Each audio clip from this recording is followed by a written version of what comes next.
เจ้าข้าพเจ้าพันตรีคำแสงปัญญาเป็นรองหัวหน้ากองโทรภาพป้องกันความสงบ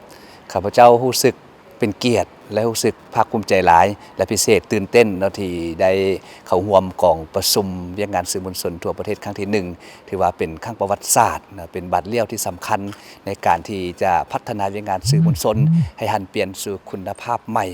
อย่างแข็งแรงเพราะว่าในยุคนี้พวกเราในนามที่ว่าเป็นสื่อและข้าพเจ้าเองก็เฮ็ดเวียกเกี่ยวกับเวียกงานโฆษกหรือว่าพิธีกรในการรายงานข่าวต่างๆแล้วก็อยู่ในยุคที่ว่า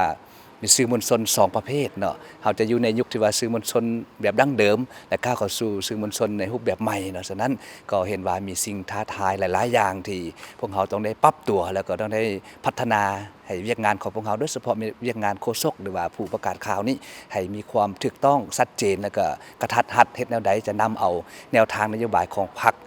รัฐเพื่อนำเสนอให้ประชาชนก็คือผู้ชมทั่วประเทศได้รับรู้และเข้าใจถึงแนวทางอันถูกต้องของพรรคและพร้อมเดียวกันนั้นก็แม่น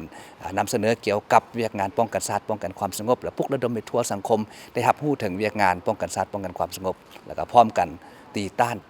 บรรดาปรากฏการณ์อย่างต่างๆที่เกิดขึ้นอยู่ในสังคมแต่ในระยะใหม่นี้นะพวกเราได้เข้าร่วมกองประชุมก็เห็นได้ว่าตลอดระยะผ่านมาพรรครัฐได้ความสำคัญสูงสุดต่อเวียกงานสื่อมวลชนและสื่อมวลชนของพวกเราก็ได้เคียงบ่าเคียงไหลกับทุกระยะการปฏิวัติของพรรคเนาะฉะนั้นเวลาใดพวกเราก็ต้องเป็นกระบอกเสียงอันแหลมคมเป็นพาหนะที่นำเอาแนวทางนโยบายของพรรคของรัฐนี่โฆษณาเผยแพร่ให้เข้าถึงพ่อแม่ประชาชนทุกท้องถิ่นเนาะแล้วก็บรรดามหาชนบ่ว่าจะอยู่คงเขตใดก็แล้วแต่เนาะให้รับรู้แนวทางของพรรคของรัฐของพวกเราและพวกเราจะมูลไส้สื่อของพวกเรานี่เนาะในการพัฒนาเข้าสู่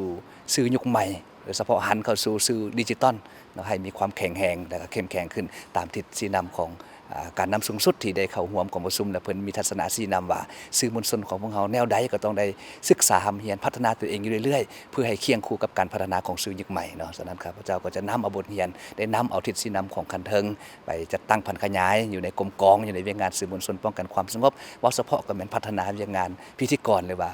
โฆษกผู้เป็นใบหน้าใบตาเป็นกระบอกเสียงอันสำคัญของพรรคของรัฐของกระทรวงป้องกันความสงบของเราให้ดีขึ้นแล้วก็สมกับเป็นบุคลากรหรือว่าเป็นสื่อมวลชนยุคใหม่เนาะรับใช้ประเทศชาติรับใช้ประชาชนและรับใช้เวียกงานป้องกันชาติป้องกันความสงบให้มีความเข้มแข็งเนาะขอบใจ